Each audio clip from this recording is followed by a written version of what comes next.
بسم اللہ الرحمن الرحیم۔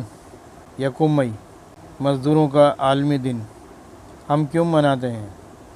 صنعتی انقلاب کے بعد مزدوروں کی زندگی بہت مشکل تھی اور ان سے ایک دن میں 16 گھنٹے کام لیا جاتا تھا۔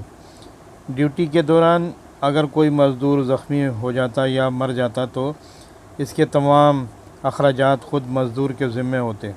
ایسا کوئی قانون نہ تھا کہ مزدور کے زخمی ہونے کی صورت میں اس کا علاج کروایا جاتا۔ مزدور کی ملازمت کا فیصلہ مالک کی صوابدید پر تھا۔ وہ جس کو چاہتا ملازمت پر رکھتا، جس کو چاہتا ملازمت سے ہٹا دیتا۔ ہفتے میں 7 دن ہی کام کرنا پڑتا، چھٹی کا کوئی تصور ہی نہ تھا۔ ان تمام مسائل کے حل کے لیے امریکہ اور یورپ میں مزدوروں نے مختلف تحریکیں چلائیں۔ سن 1884 میں federation of organization and labour unions نے اپنا ایک اجلاس منعقد کیا جس میں انہوں نے ایک قرارداد پیش کی۔ قرارداد میں کچھ مطالبے رکھے گئے جن میں سب سے اہم مطالبہ تھا کہ مزدوروں کے اوقات کار کو 16 گھنٹوں سے کم کر کے 8 گھنٹے کیا جائے۔ مزدوروں کا کہنا تھا کہ 8 گھنٹے کام کے لیے 8 گھنٹے آرام کے لیے اور 8 گھنٹے ہماری مرضی کے۔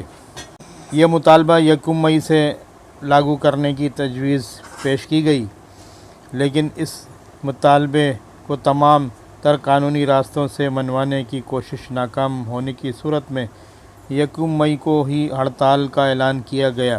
16 گھنٹے کام کرنے والے مزدوروں میں 8 گھنٹے کام کا نعرہ بہت مقبول ہوا۔ اسی وجہ سے اپریل 1886 تک 2.5 لاکھ سے زیادہ مزدور اس ہڑتال میں شامل ہونے کے لیے تیار ہو گئے۔ اس تحریک کا آغاز امریکہ کے شہر شکاگو سے ہوا۔ ہڑتال سے نمٹنے کے لیے جدید اسلحہ سے لیس پولیس کی تعداد شہروں میں بڑھا دی گئی۔ یہ اسلحہ اور دیگر سامان پولیس کو مقامی سرمایہ داروں نے فراہم کیا تھا۔ تحریک کا آغاز یکم مئی سے ہو گیا، لیکن تیسرے دن ایک فیکٹری کے اندر پولیس نے پرامن اور نہتے مزدوروں پر فائرنگ کر دی، جس کی وجہ سے 4 مزدور ہلاک اور بہت سے زخمی ہو گئے۔ اس واقعے کے خلاف تحریک کے منتظمین نے اگلے ہی روز 4 مئی کو احتجاجی جلسے کا اعلان کیا۔ پرامن جلسہ جاری تھا، لیکن آخری مقرر کے خطاب کے دوران پولیس نے اچانک فائرنگ شروع کر دی۔ 6 مزدور ہلاک و زخمی کر دیے۔ پولیس نے یہ الزام لگایا کہ مظاہرین میں سے ان پر گرینیڈ سے حملہ کیا گیا، جس کی وجہ سے ایک پولیس اہلکار ہلاک اور کئی زخمی ہو گئے۔ اس حملے کو بہانہ بنا کر پولیس نے گھر گھر چھاپے مارے اور بائیں بازو اور مزدور رہنماؤں کو گرفتار کر لیا۔ ایک جعلی مقدمے میں 8 مزدور رہنماؤں کو سزائے موت دے دی گئی۔ مئی کی اس مزدور تحریک نے آنے والے دنوں میں طبقاتی جدوجہد کے متعلق شعور میں انتہائی اضافہ کیا۔ ایک نوجوان لڑکی ایما گولڈ نے کہا کہ مئی 1886 کے واقعات کے بعد میں محسوس کرتی ہوں کہ میرے سیاسی شعور کی پیدائش اس واقعے کے بعد ہوئی ہے۔ سن 1889 میں ریمنڈ لیون کی تجویز پر یکم مئی 1890 کو یوم مئی کے طور پر منانے کا اعلان کیا گیا۔ اس دن کی تقریبات بہت کامیاب رہیں۔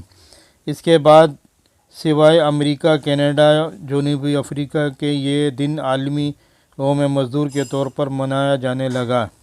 ماضی کی اس کامیاب جدوجہد کے باعث فیکٹری اور مل کے ملازمین کو کسی حد تک تحفظات مل گئے، لیکن ایک عام مزدور جو صبح چوک پر اپنی مزدوری کا انتظار کرتا ہے، جو صبح مزدوری کرتا ہے اور رات کو اس کا چولہا جلتا ہے، کسی بھی سرکاری یا پرائیویٹ چھٹی کے ساتھ ہی اس کے گھر میں فاقے کی آمد ہوتی ہے۔ ایسے مزدوروں کی زندگی میں یکم مئی کی کیا اہمیت ہوگی؟ یہ اس بات کا تقاضا کرتی ہے کہ یوم مئی صرف اس حادثے کی یاد منانے کا نام ہے جس میں بہت سے مزدور مارے گئے۔ اگر ہم اپنے ملک عزیز پاکستان کی صورتحال کا جائزہ لیں تو ایک عام مزدور کی زندگی کافی مشکلات کی شکار نظر آئے گی۔ ہمارے ملک میں آبادی کی زیادتی، فنی تعلیم کی کمی، صنعتی ترقی کی کم مواقع اور معاشی بدحالی کی وجہ سے بے روزگاری عام ہے۔ مزدوروں کی فراوانی سپلائی اور ڈیمانڈ کے اصول کے مطابق مارکیٹ میں مزدور کی اجرت کو کم کرنے کا باعث بنتی ہے۔ گورنمنٹ اپنے احکامات کے تحت مزدوروں کی کم سے کم یومیہ اور ماہانہ اجرت مقرر کرنے کی کوشش کرتی ہے، مگر اس پر عمل درآمد کمی دیکھنے میں آتا ہے۔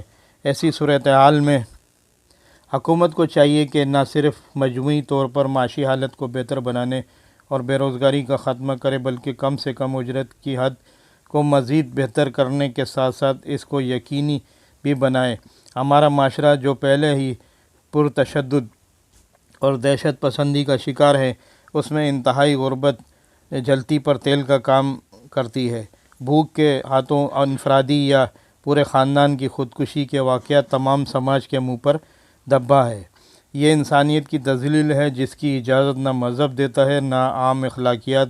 بلا شبہ پاکستان تبھی ایک اسلامی فلاحی ریاست بنے گا جب اس میں بسنے والے غریب اور مزدور بھی عزت کی زندگی گزارنے کے ذرائع کے مالک ہوں گے۔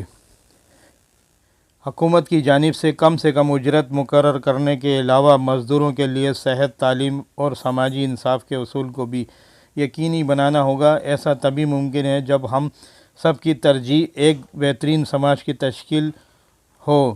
عمومی طور پر دیکھنے میں آیا ہے کہ مزدور کی شان میں یکم مئی کے دن قصیدے تو پڑھے جاتے ہیں مگر عملی اقدامات کا فقدان نظر آتا ہے۔ تاہم ہمارا معاشرہ اب غربت اور پرتشدد انتہا پسندی کے امتزاج کا شکار نظر آتا ہے جو یقیناً ہم سب کے لیے لمحہ فکریہ ہونا چاہیے۔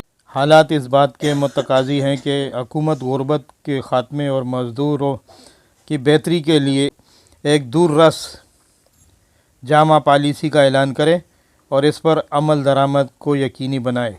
بہت بہت شکریہ۔